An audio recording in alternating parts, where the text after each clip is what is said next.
You got a man cave, a garage, a bar, a house that has signs in it? Well, let me help you out, people. Go to Facebook and follow Kelly Burgeon or Instagram K_Burgeon_designs. Kelly is absolutely phenomenal in his work. He can make memories matter.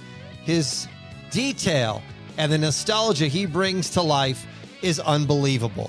I've been honored in the past to receive pieces of his work, and I cannot get over how well these things are. The Sands, Stardust, and recently the Surf Ballroom and intersection signs of where the Buddy Holly crash site happened. If you don't believe me, look at his work on his Instagram or his Facebook. Trust me, reach out to Kelly. You'll be glad you did, as am I. Hey everybody, it's Tommy Canale and welcome back to Before the Lights podcast, the show that tells you how they made their mark. He's originally from Atlanta, Georgia, but now in Gibsland, Louisiana, where he operates the Bonnie and Clyde Ambush Museum. Let's welcome into the show, Perry Carver. Perry, welcome to Before the Lights. Thank you. Good to be here.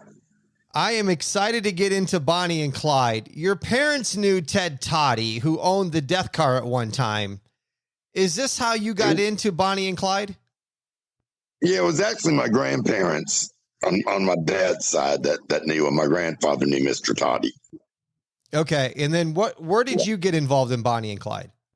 Well, they would go visit with him, and I'd tag along, and he used to let me play in the car, and I'd get all kind of stories, and it was actually the car that got me started in it, and it just the time and place. I was real young and impressionable, and it was just one of those things. It got me really into history, but the story's always been with me. Listeners, we're going to get into is a lot of the story here on Bonnie and Clyde because people are still to this day fascinated. So let me start here with you. Bonnie Parker was born in 1910. She wrote poems, The Story of Suicide Sale and The Trail's End, which became the Bonnie and Clyde story. She met Clyde Barrow in 1930 at Clyde's friend's house. Clyde was born in 1909 and first arrested at age 17 after running from the police over failing to return a rental car on time.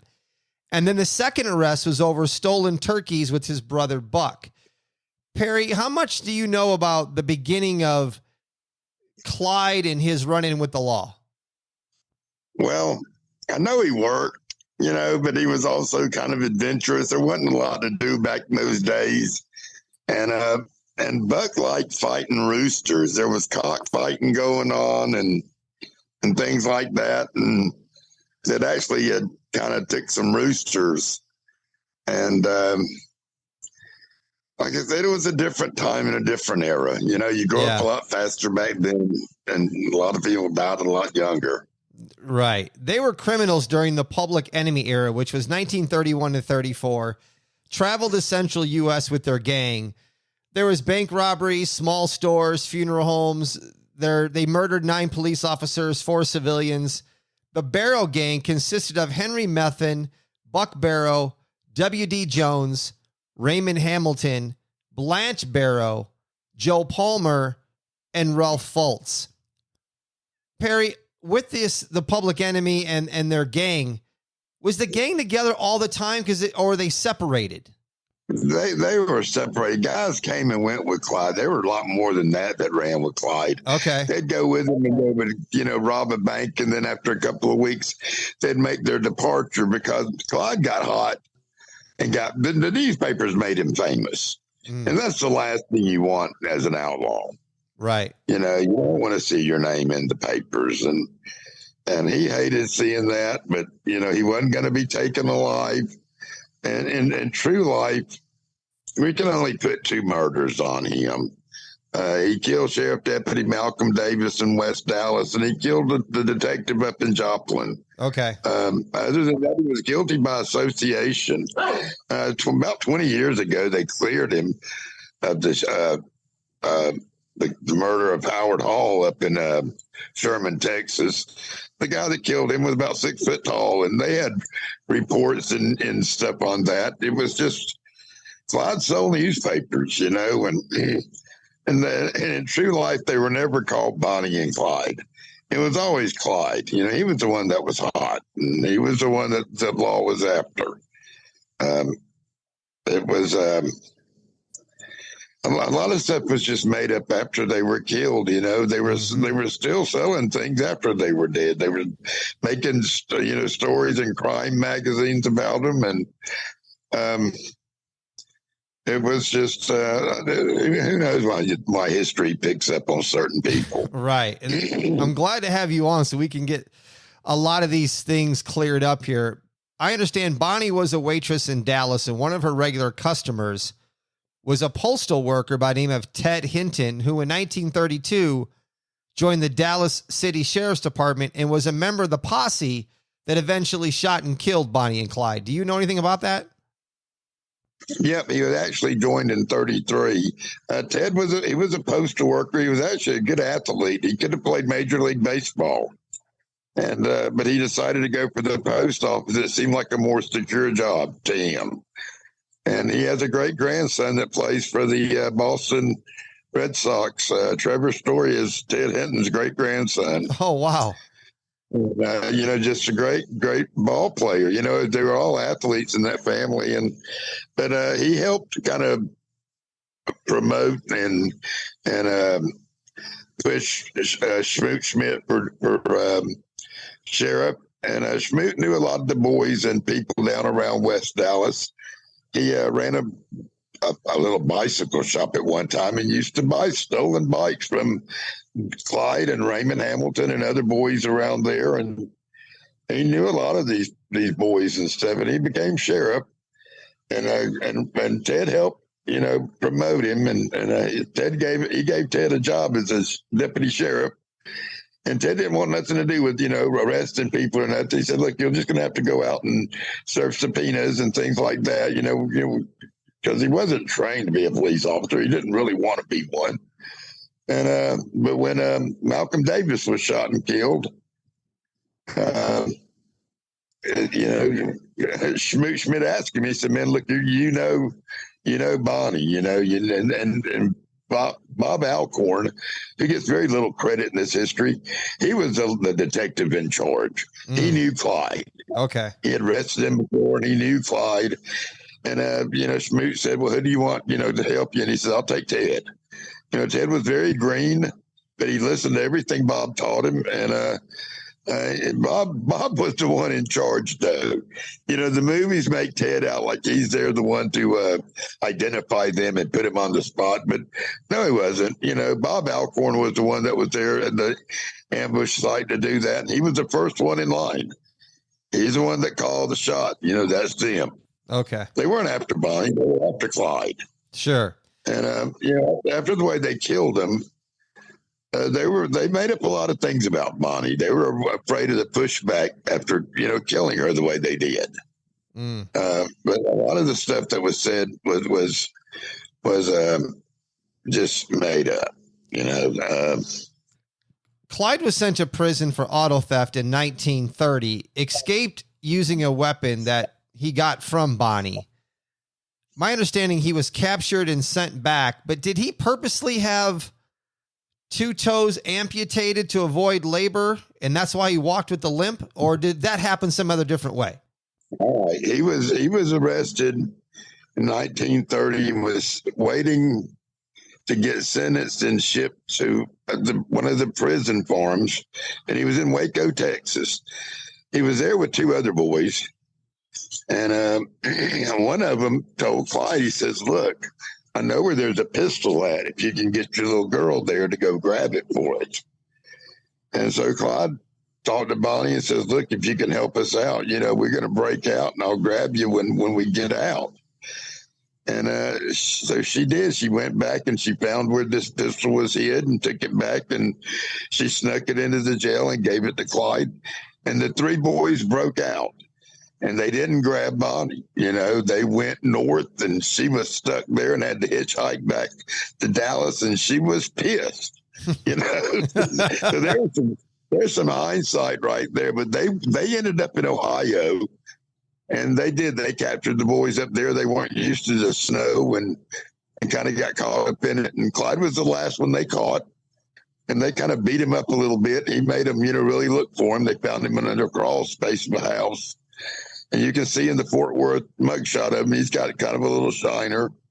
And they got him back to Fort Worth, and they pissed off law enforcement for breaking out. So they gave him 14 years and sent him to Eastham. Eastham Prison was a very, very, very bad prison. I don't care how bad you think you are. When you get there, it's a living hell. There were guards in there that would get paid for killing an escaped prisoner. Now, you can go to downtown Huntsville, where the prison cemeteries in downtown Huntsville. And there are many, many graves there from 1928 to about 1935. They killed a bunch of prisoners, and they got paid to do it. And they came up to Clyde one night and told him, they said, "Boy, you're escaping tomorrow." And right there, your time is numbered. So as soon as he got out in the field that morning, he did have somebody chop off 2 of his toes. And they grabbed him and they took him back to the big house. They took him to Huntsville, where the hospital was. And in 3 weeks, they paroled him. They let him out. He couldn't walk. They were going to have to, teach him how to walk again. You're missing 2 toes. Mm-hmm. You got to kind of learn the system. You don't just jump up out of bed and start walking again. Right. So he wasn't a threat. He was in there for car theft and some petty burglaries. So he gets out, and he comes out on crutches. He manages to find a job, and within a couple of weeks, the cops are there. They say, "We know who you are," and they really hated these boys and girls over in West Dallas. They couldn't get these people out of, they were on the other side of the track, so to speak. And they didn't like them. They created a lot of these boys and a lot of their problems. And it cost Clyde several jobs in about 3 months. And he did start doing some burglaries because he couldn't keep a job. And one night, they captured him, and they captured Ralph Foltz, and they captured Bonnie. And he took off. She told him to run. She goes, "If they catch you, you're going back to prison." And they shot Ralph, and so he couldn't run. And Clyde got away, and Ralph told Bonnie, he said, "You tell him we grabbed you off the street." And she did end up sitting in jail for about 6 weeks, and eventually the grand jury convened and let her go for lack of evidence. And when she got out of jail, all they did was take some fingerprints, and never really took a mugshot of her. She got out, and Clyde was wanted for the murder in Hillsboro, Texas. A guy named Ted Rogers and Buddy Russell were in that store that night, and they shot J.M. Boucher. No one knows exactly what happened, but he was shot one time, and he died. And they were getting change for a $10 bill, and the boys just ran. They left the $10 bill sitting on the counter, and Clyde was sitting in the car. He heard the shot, and he started to pull off, and he sees Ted and Buddy running after him. He stops, they get in the car, and they take off. He wakes up the next morning, and him and Raymond Hamilton are being looked for, being charged for murder of J.M. Boucher. And that's really where it got hot for him after that. And that's when, he coming back to Bonnie, and she knew then he was wanted for murder. And she decided, she didn't know what to expect, They hadn't really seen any real danger. And but that's where it started, and yeah, let me get to Joplin. When they were hiding out in 1933 at 3347.5 Oak Ridge Drive in Joplin, Missouri, which, believe it or not, people, is now an Airbnb. You can go to the site and try to rent the place if you want to. But on April I 13th, stayed there a couple of times. Years ago, I stayed there. you have. You know, you can, what, an Airbnb, they got the, you know, like the real ice box in there and stoves and stuff. You got to go out and eat. It's got really, it's kind of picked up the same way. They got a little memorial plaque in there for the 2 officers that were killed. And because it did happen right there in that driveway. On April 13th, that's when there was a shootout with the police. A detective was killed, a constable was fatally wounded, and they escaped and left behind most of their possessions. One was a camera, which I understand is where the famous photo of Bonnie with the cigar in her mouth was developed and found. Mm-hmm. But on that shootout, Perry, is Clyde responsible for one of those 2 deaths? Yeah, he is. He shot the detective, the one that died later that night. The story of Joplin, it's never really been told true in any books. But Joplin was a dirty town, you know. And you had to pay there if you were a criminal, if you were a bootlegger or something like that. You had to pay to stay there. You know, it was just like St. Paul. Now, if you're wanted for murder, there's no money enough that, you know, you can't do that. But, you know, petty theft and bootlegging and stuff, you know, you could stay there, but you had to pay. And they had stayed there for 13 days, and the rumor were they were bootleggers. And they hadn't paid up anything. When they pull up, the Clyde and them are closing the door. They see him and they try to close the garage door. And one of the officers jumps out and pulls his pistol. And as soon as he did, he was shot. Because Clyde was wanted for murder. You know, he didn't know what they were there for. But Clyde, Buck Barrow shot the officer. As he went down, he shot his pistol. And he hit Buck. And he hit WD. A bullet went right in WD's gut and came out the other side. And one bullet ricocheted off the ground and then hit Buck in the shoulder. And just went up under his skin. But, you know, hell, he thought he was dying. He runs upstairs squalling to Blanche, you know, for his last dying words. And Bonnie freaks out, you know. You left Clyde down there by himself, and Buck's over there. WD's just squalling because he's been shot in the stomach. And the officers, 3 of the officers take off running, you know, because Clyde's shooting. He throws on a bulletproof vest because they had robbed an armory, a National Guard armory, a few days earlier. And he throws a vest on and he jumps out in the driveway and he's got his gun. And Detective Harriman shoots him and drops him, you know, just hits him in the chest and he falls back on the ground. And everything's quiet for a second. All of a sudden, Clyde jumps up. Harriman freaks out. You know, he don't realize that he's got a vest on. And Clyde shoots him and almost blows his arm off, but he hits the ground. The other 3 officers, they're gone. I mean, they're you know, all they have is a revolver and they're looking for cover. This happens very fast. Because as soon as Buck runs upstairs, they all run downstairs. And they get in the car, and the officer's still laying in the driveway. And Blanche gets out and helps Clyde move him out of the way. She don't run down the street screaming. Her little dog does. They don't ever see her little dog anymore. Blanche didn't run down the street screaming. And they pull out, and they're gone. But Buck's been shot in the shoulder, and WD's squalling. You know, WD's a 17-year-old boy. Mm-hmm. And they get down the road just to a certain place, and Clyde gets out of the car and he whittles down a piece of stick. And he says, "Look, boy, look, let me show you something." And he sticks that stick right through him. And he says, "Look, this is through and through." He said, "You're going to be all right." And for some reason, you know, it kind of calms the kid down, you know, and they don't ever have any medical attention. They have to really take care of each other.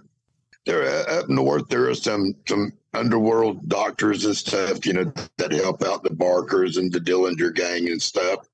But a lot of that don't go on down south, you know, and they find their way up into the Cookson Hills, and the Floyd family helps them out a lot. There's all these books saying that Pretty Boy Floyd couldn't stand them and talk crap about him, but that wasn't true either. Pretty Boy didn't want Bonnie and Clyde to get his family in any trouble. Sure. But, Floyd family wasn't going to turn him away. That could be that could be Pretty Boy looking for some help somewhere. Speaking of medical and taking care of each other, on June 10th of 1933, the car flipped into a ravine. Bonnie receives third-degree burns to her right leg, so severe it causes her leg to draw up. I understand she could hardly walk. She either hopped or was carried by Clyde. But how bad a shape was she in after that? Her quality of life from that point on was over. Oh, okay. It was over. She was burnt about 30% of her body, but her leg was burnt to the bone. Oh. Her sister said that. W.D. Jones said that. You can see her bone. And Clyde, when it first happened, he goes back to Dallas, and they find a place to hold up in Fort Smith. And he sneaks back into Dallas, and he gets Bonnie's sister to bring her back so she won't die, without a family member being there. But she contracts gangrene, and she gets, of course, that she has blood poisoning. She's from this point on. Now, granted, you don't die overnight with this crap. Your body just kind of keep going on. And 2 months after this, she's shot in the stomach in Dexterville Park. So, when she gets over to the Feller farm, Marvell Feller, him and his daddy and sister, they think Bonnie Parker's dead. When they get her over there, they're trying to find a car to get away in, and then Feller thinks she's dead. But she's not. She just keeps ticking along. And she does eventually get addicted, to morphine. And Clyde really does. Jesus always kind of just waiting for her maybe to just pass away. Her leg smells really bad. There are different people that rode with them would tell you, they couldn't ride with them very long, and they'd have to get out of the car because it just smelled like infection. And then Clyde had wounds too. They couldn't heal up quick enough before they were hurt again. But she was a burden. There's no doubt he loved her though. He tried to make her go home, and she was like, "No, I ain't gonna die in some prison hospital." He said, "Well, I love you. I'll do whatever I have to, just to make you comfortable or whatever. You know how it's going to end." Mm-hmm. And that's really why Henry betrayed him. Henry could have killed Bonnie and Clyde at any time. He did love them. It was just, he got him out of prison, and when Henry wasn't sharp, wasn't the sharpest boy in the knife in the drawer. But Clyde told him one night, he says, when Bonnie dies, I'm just gonna end it. It ain't worth going on. This is just ain't worth it. And Henry was like, well, shoot, I'm gonna get stuck holding the bag for everything. Let me see what I can do. And that's why he betrayed him. He knew they were going to die. They weren't going to surrender. They weren't going to be captured alive. Clyde then said, if they got to a point where they couldn't get out of it, he would kill her and kill himself. They weren't going to be taken alive. And that's why Henry did what he did. Tell me about, in July of 33, Red Crown at Platte City. I know they were hiding out there, and they escaped. There was another shootout. Buck was wounded. Blance had gotten glass fragments in her eyes, almost blind from all the stuff that was going on. But tell me, my listeners, about what happened there in Red Crown. Well, they were very conspicuous. When they get there, they start putting newspapers on the windows so you can't see inside. They're paying with their food and a lot of change. You don't see them much at all during the day. And they just kind of put two and two together. At first they thought they might have been some college students. And if you look around and kind of follow Bonnie and Clyde, they do stay kind of in a lot of college towns, off the main roads and out of the big town, but because they look like college students, so they kind of blend in. But then they ended up putting two and two together. Said, this was after the car wreck. They had gone and got some medical supplies too, and they just kind of put two and two together. And they, when the cops got there, they knew it was the Barrow gang. They were pretty damn sure who it was, and they went very well prepared. They had a so-called armored vehicle.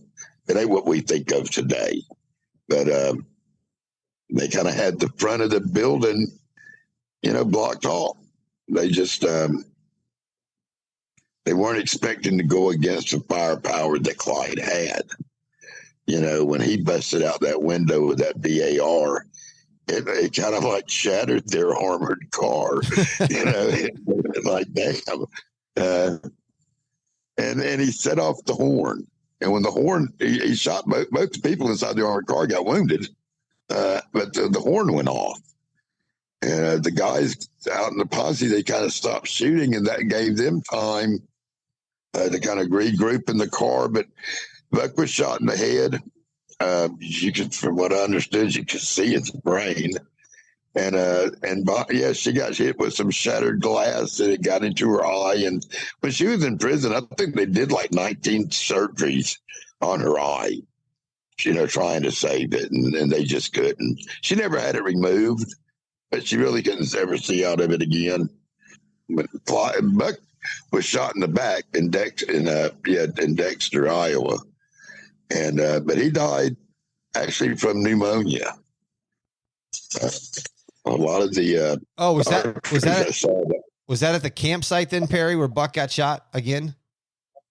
Yeah, he got shot in the back, and when they were trying to get away, and then that Dexter shootout that lasted for hours. The Bonnie and Clyde and WD got across that river, and they should have drowned, but they didn't, and they managed to get to the Feller farm, and they got an old Plymouth. Clyde wasn't really sure how to quite operate it because cars were a little different back then, but they didn't have no gas. They had kerosene, and they filled that car up with kerosene, and they got 30 miles on that car before they got to a point they could steal another car. I don't know how they even got out of the area, much less 30 miles on a car and kerosene. But it took them hours to find Buck and Blanche. They were hiding up in the woods, and this wasn't a professional posse. A lot of them were hunters and stuff, but they did finally catch up to him out there in the woods, and they got Buck some medical attention somewhat, and he stayed alive long enough for his mother to get up there, and he was delirious, and he did die of pneumonia. They said his head wound was awful clean considering he didn't have any professional, help to it. And I think Clyde was just pouring peroxide dead into it. Jeez. So, they didn't have real medical help. So once in a while they would stop at a doctor's house and get some treatment, and they would just cut the phone line so they could get away. They were a little smarter than a lot of people gave them credit for. They'd go into towns and they'd cut phone lines, and they'd be out of there before anybody could realize what was going on and get them repaired. Perry, were they involved with orchestrating the escape of the prisoners from Eastham in January of 34, where Major Joe Crownson? No. Was that that wasn't them? That was them, but I mean, all Clyde did was drive. Okay. That thing about him, when you're in prison, sure, you're always thinking of escaping and going back and killing all the guards, but that don't necessarily mean you're going to, but Raymond was locked up, and then there were some guys in there Clyde knew, and Floyd Hamilton asked him, he said, look, man, if we can get them some guns and stuff, will you drive? He said, yeah, I'll drive. He said, if they can get out to my car, I'll get them out of there. But I'm not planting the guns. I'm not going on that property. I'm not doing none of that. So, but he was out there that morning with a BAR. You better believe he was loaded for bear if they came out. And the highwayman has got the guards chasing the prisoners, but that did not happen. Okay. I mean, there were 5 boys that escaped, but that did not happen. Two guards were shot. The other guards ran, and they were fired or disciplined for their cowardice, after all this happened. Mm-hmm. When did they bring in Frank Hammer then? Where did he enter into this whole thing? Well, the prison breakout in February, to help track them down. Lee Simmons felt like, Clyde had embarrassed the whole prison system, and Clyde got all this credit because he was the most famous. But really, it was Floyd Hamilton and a guy named Jimmy Mullins that did it. Jimmy Mullins is the one that planted the guns. And after he planted the guns, Clyde would not let Jimmy leave his side until after the escape. And Raymond Hamilton promised Jimmy $2,000 if he'd plant those guns and help him. But Jimmy was also a drug addict and it could be known as a snitch. So after he planted the guns, Clyde made sure that he wasn't going nowhere or say something to the wrong person, and until after it was over. And sure enough, after they broke out, they robbed the bank, and Raymond gave Jimmy his $2,000. Kind of an honor among thieves, I guess. Another thing, Perry, that I understand has been really exaggerated is the Easter Sunday, 1934, the killing at the intersection of 114 and Dove Road near Grapevine, Texas, where 2 highway patrolmen stopped thinking a motorist needed assistance. Bonnie and Clyde and Metham opened fire. Who killed who and how and what transpired there? All right. This was Easter Sunday. They were waiting there for somebody to come get them so they could have a rendezvous for their family for Easter. They're 1,000 feet off of the main road. They're sitting up there, bodies in the front seat, holding a little bunny rabbit, playing with it. Clyde's laying in the back seat taking a nap. Henry's sitting outside, and he's probably sipping on a liquor bottle. And Ivy Polk, he was the supervisor for the highway patrolman. He's taken these 2 boys to a town to teach them how to read truck scales. And the 2 officers are following their supervisor.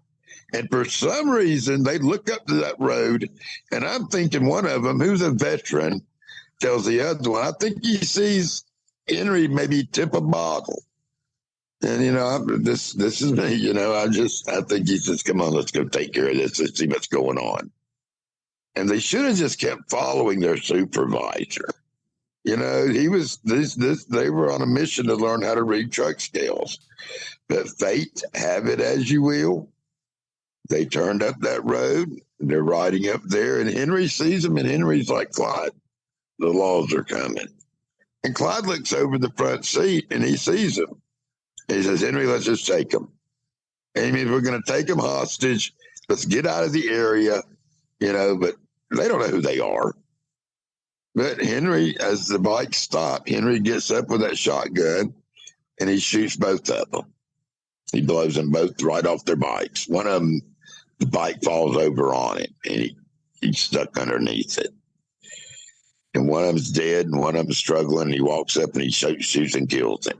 So it wasn't what they show in the movies where Bonnie walks up and goes point blank into the guy's head. Bonnie couldn't walk. No, Bonnie couldn't walk at this time. She sure couldn't shoot no shotgun without putting her on her butt. In real life, Bonnie never shot or killed anybody. Her life insurance policy paid double indemnity for accidental death when they killed her. They really didn't have a lot of wanted posters out for Bonnie until right before they killed her, and the FBI put it out for car theft. I mean, in all reality, the FBI, when they killed John Dillinger, if they killed John Dillinger, it was over car theft. So that's why they say that the detective, Zarkovich, is the one that killed him because he robbed a bank. And that's a state offense, not a federal offense. So, the FBI, they're killing these outlaws for stealing cars. They spent the night at the Medicine Farm, where an abandoned house that John Cole lived in. They spent the night there before they were killed the next day. They left around 6 a.m., took a back way through Arcadia and stopped at a little bridge, and then came to the café, which is now the museum that you have in Gibsland, Louisiana. Kyle orders a fried bologna sandwich and a BLT for Bonnie.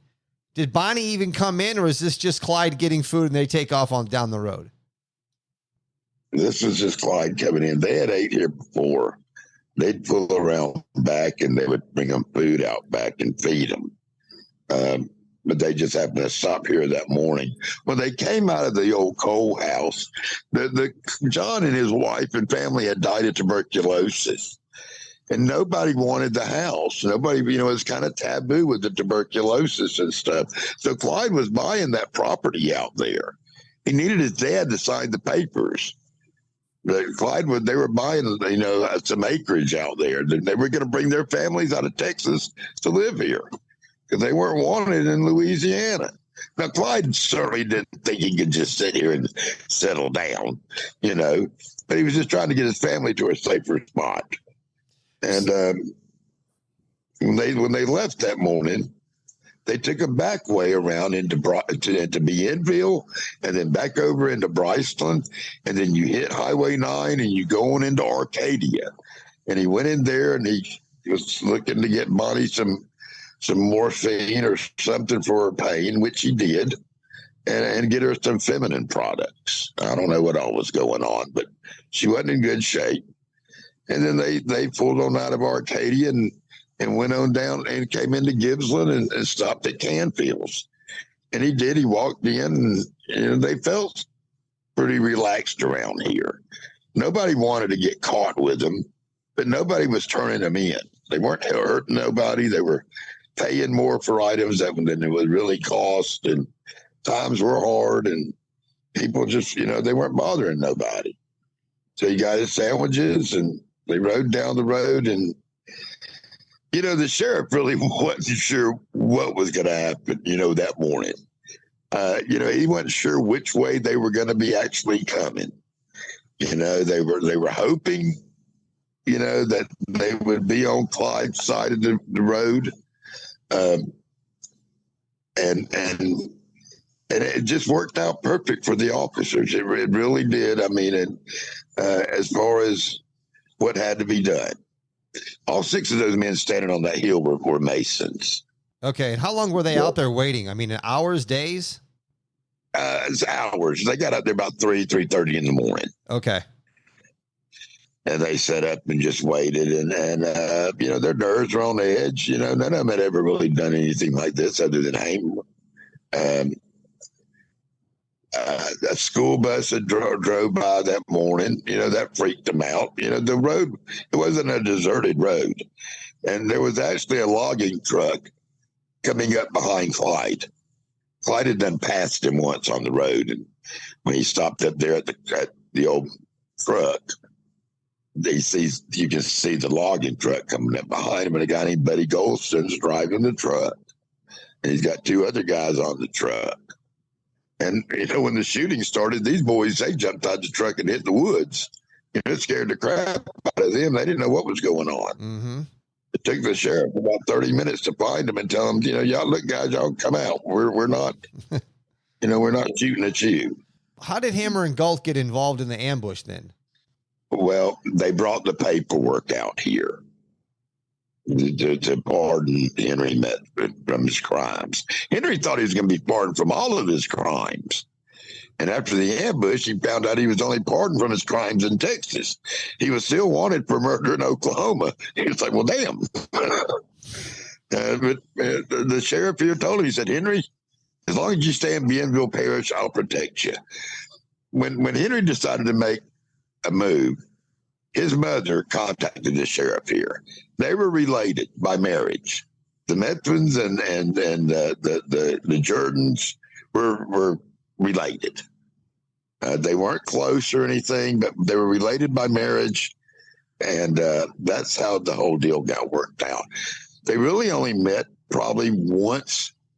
Other than that, they had a go-between. They had a guy named John Joyner who was a go-between. He would relay the message so they would never be seen together. And he got $900 for doing that. He actually built him a house with that money. And people around there called it blood money. And that's really what it was. It was blood money. Not much left of that house anymore except the window seals. At approximately 9:15 a.m. on May 23rd, they were killed instantly. The police opened fire. My understanding is Morrill Oakley fired first. Clyde was shot in the head, was killed instantly. Ted Hinton reported hearing Bonnie scream, but I also heard that Bonnie was killed instantly as well. And I guess they both still had the sandwiches they got from the cafe. Is that all correct? She had ate about half of her sandwich, and then the part of it was crushed in her hand. His was still wrapped up, sitting next to him. And Prentice Oakley did kill both of them. Prentice never wanted the credit for killing Bonnie. But he shot and killed them both. And when he hit them, they were spread out. These guys weren't in a tight bunch.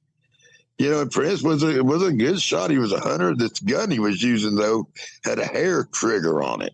And there are a lot of other stories about this gun later on in life, about it just kind of going off on its own.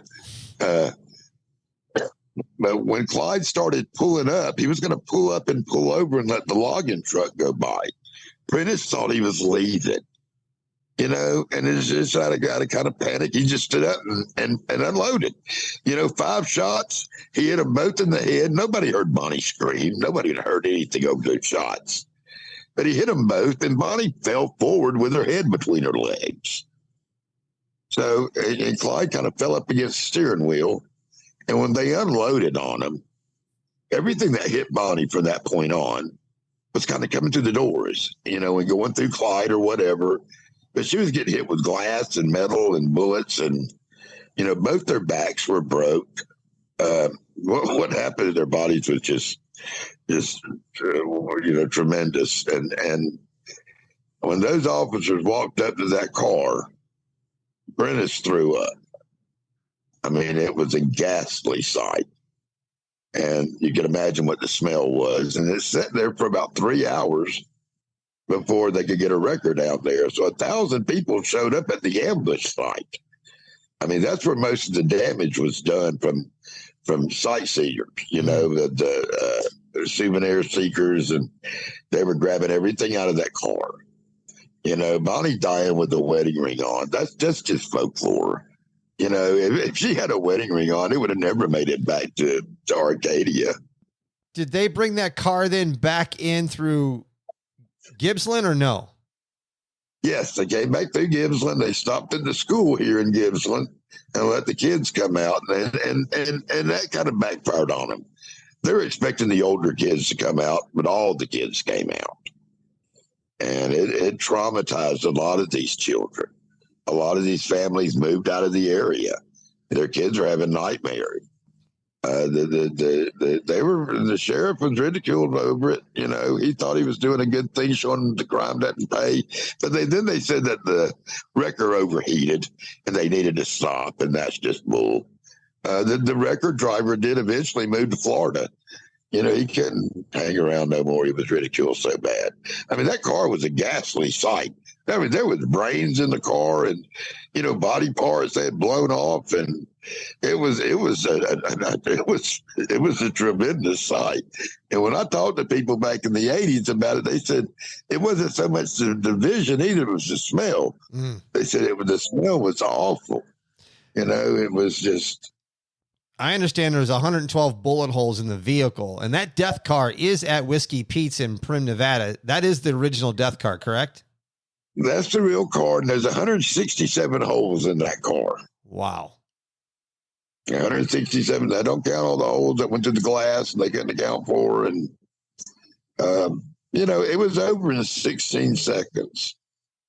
The sheriff woke up 2 days after the ambush and his hair had turned solid white. Him and the deputies drinking was legendary here after that. It haunted these men, all of them. Even Hamer said, it bothered him thinking what he did. But it's just part of history, and it is a hell of a story, and it's a sad story, and it's a tragic story for everybody involved. It is. It is. For everybody involved. From when the officer that was killed in Grapevine, his fiance shows up at his funeral in her wedding dress. I've been trying to get that wedding dress. One of her great nieces came in here, and she was there when they presented the memorial down there at Grapevine. She was still alive then. But I asked her great niece, I said, I'd love to show that wedding dress here, man. It's just what an awesome part and sad part of history. It is. There were two murders. Doyle Johnson was killed on Christmas night. And then those two officers were killed on Easter morning. And, and Bonnie and Clyde were there. They were stealing Doyle's car, and WD shot him. He was 17 years old and he panicked. Doyle was whooping Clyde's butt, man. He had his hands around his throat, shaking him like a rag doll. And WD freaked out. He shot him. He shot him in the head, and they both jumped back in the car. They came in and left. But it was and Doyle was a young man. I think he wasn't old at all. He was college age. At the moment, it just kind of slips my mind. But he was a big, strong, good, college man. It would have probably made a fine, human, father and stuff. Mm-hmm. But there again, fate. There's a lot of fate in this story. There is. The deputy that was killed in Stringtown wasn't even supposed to be there. Wasn't even supposed to be there that night. The sheriff and another deputy was supposed to kind of be doing security, and this deputy had bought him a brand new car a couple of days before, and the sheriff wanted to ride in it. And he asked him if he would do security with him so they could ride in his new car. And he said, sure, I'll do it. I could use the extra money. And the sheriff was shot 7 times and lived. The deputy was shot once and died. And it's just, it's your time. It's your time. It is. Listeners, just so you know, Bonnie was buried at Fish Trap Cemetery, but was moved in 1945 to Crown Hill Cemetery in Dallas. Clyde is buried at the Western Heights Cemetery, also in Dallas. And some weird things talking about fate is 2 months after Bonnie and Clyde were killed, John Dillinger was killed in Chicago. 3 months after that, Pretty Boy Floyd was killed in Ohio. And 1 month after that, Babyface Nelson was killed in Illinois. Perry, why do you think, even to this day, that Bonnie and Clyde, Dillinger, Pretty Boy Floyd are all still so attractive to people who want to know the story? Well, you left out right after Babyface was killed in February of 35. They got the Barkers. They cleaned them out. Ma Barker was dead, and that really was kind of the end of the gangster era. I don't know. There's a friend of mine from England, John Martin. He wrote a couple of great books on ambushes, different ambushes in the world or this country. And he's over here right now from England doing his Babyface Nelson research. He was down here a few years ago doing his research on Bonnie and Clyde, but he's from England. He lives in England, but he's here right now. He just posted some pictures of a cool museum up in Pigeon Forge called Alcatraz East. It's got Bonnie and Clyde movie car there. It's got John Dillinger's car. It's got O.J. Simpson's Bronco. It's got one of Ted Bundy's Volkswagens.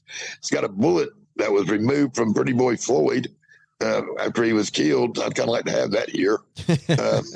It's a cool museum. Like I said, it's in Pigeon Forge. If you can't be successful in these tourist towns, you really can't do it anywhere. That's what I think makes my museum so cool. Speaking of your museum, tell me and my listeners, what items do you have in the museum that people would want to come see? Man, I've got so much. I've been in this since I was 8 years old. And I've known their families. I've known the Hinton family.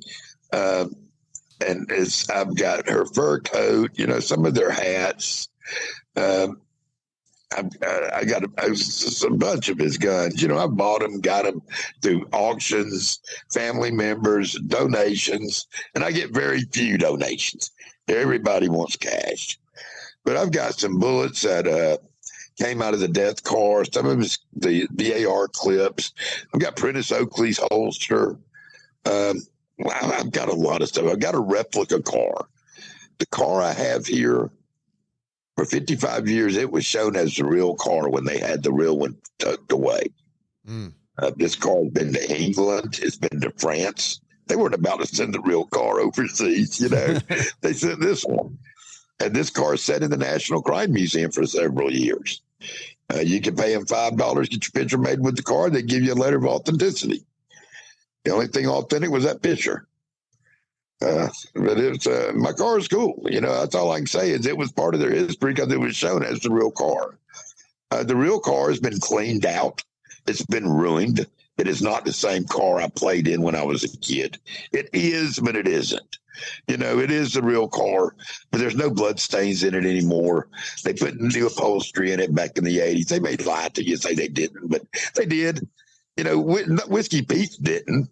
They bought it after all this was done. Right. They should have never paid $250,000 for that car if they didn't get the original upholstery. Is that the original shirt of Clyde's that they have on display as well? It is. Okay. I can vouch for that. That is the shirt. You know, there's some hats up in Ohio that say it's Clyde's death hat and Bonnie's death hat. I don't know what they paid for it. I know where it originated from. And Sandy Jones, a great historian, he owned them for a while and he finally sold them. But they supposedly came from the Barrow family, but they would, you know, Marie would not have had Bonnie's hat. That's all I can say about that. You know, the Barrows would not have had Bonnie's hat. Listeners, I'm going to put a link in the show notes to the museum so you can click on it, take a look at it. And if you're in the area, please stop by, go see Perry in the museum and check out all the stuff. Look us up on Facebook, you know, on the Bonnie and Clyde Ambush Museum. My little wife, she just busted her tail last week and finally got us a little online store so you can go on there and buy. So we got some really cool collectibles. You can only buy good stuff here, you know, and you know, we work hard to make this place fun and interesting. We got a little cafe here. We've had a couple get married in the museum. We've had 3 get married down at the ambush site. I'm fixing to open up the Hideout, which will be right next door to the museum. It was when Bonnie and Clyde were through here, it was a movie theater. So we're putting 6 bedrooms upstairs. We're going to, you know, theme each one. You'll have a Dillinger room, a Bonnie and Clyde room, a Pretty Boy Floyd room. And we're going to do a room for the Bienville Parish Sheriff's Department because that's who brought them down. And I told our sheriff, I said, look, I'm going to make a room for the sheriff department. I said, if nobody wants it, I'm going to turn it into an outlaw room, you know. And I'm going to try to give you your props. That's right. You know, nobody wants it. I'll put a link to the Facebook page as well. Movie The Highwaymen with Kevin Costner and Woody Harrelson. 2 questions is, how accurate was that movie in your opinion? And did Kevin or Woody actually come and visit the museum?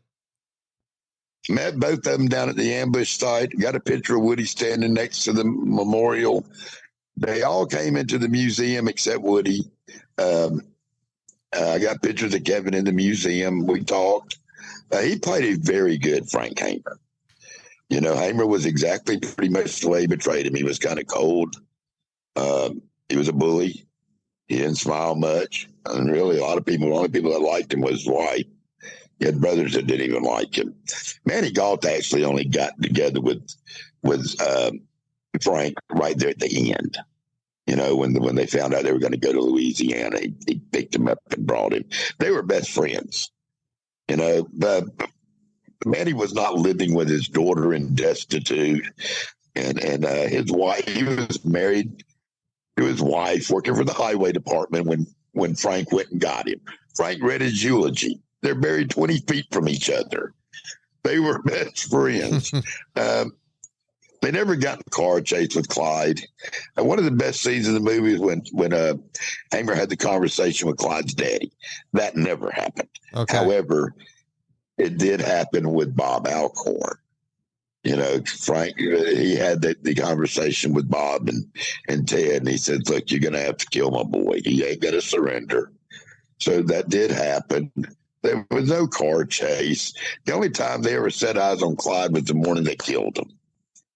It was true. They were not, the governor did disband the Texas Rangers, and they weren't put back together until after Ferguson left office. When she left office, they brought back the Rangers, and they brought them back as the Rangers we know today. Okay. You know, they were not, you know, it was a different time. You know, I mean, it was a different time. You know, what's going on to our borders right now is we need some guys like Hamer and Manny to stand that ground. You know, they wouldn't let these criminals come across. And I mean, that story that Woody's telling the boys there at the end of the movie, that really happened, but Manny Galt wasn't there. But Hamer and them, they did kill a bunch of Mexicans down there. You know, I can't think of the Mexican president and outlaw that he come across the border, you know, and destroyed an American town back in the day. And Pancho Villa, you know, he would just come across the border and kill Americans and go back. And, you know, that's when people like Frank Hamer and them came into it, you know. Mm-hmm. You need a strong man to defend that border, and that's what he was. You know, he was a border guard. He was a Texas Ranger. He was a marshal, a sheriff. And he believed in the law the way he believed in the law. He didn't actually always go by the law to get the job done, but you know, he wasn't a criminal. You know, he gets a lot of bad press about the ambush with Bonnie and Clyde, but you know, he was there. You know, that was all. And I know some accounts he fired a couple of shots and then just put his gun down. He knew it was over. He was a man's man. You know, to a lot of people, when you look at a John Wayne Western, that was Frank Hamer back in the day, you know. Listeners, do me a favor and join the exclusive Before the Lights members group. Click the link in the show notes. It includes private Zoom calls with former guests, one-of-a-kind poker chip, extra content, and more. It's only $7.99 a month, and it's your way to support the show. Perry, I want to say thank you so much for coming on the show, talking about Bonnie and Clyde. I got a feeling this is going to be a well-received show, probably going to get a lot of comments, and that's what I like. Well, thank you for having me, and I hope I shed a little light on the story. And you know, come see us. The museum is an awesome place. You know, we're going to be on Duck Dynasty's Family Treasures in February. If I'm in that area, I definitely want to come by and see the museum for sure. So I will do that. We just got nominated for the Museum and Library Awards. One of our congressmen here nominated us. So we got a lot of big things happening here. Love that. Love that. Listeners, that's going to do it for this episode of Before the Lights. Until next time, I'm Tommy Canale. And remember, I salute a chin chin.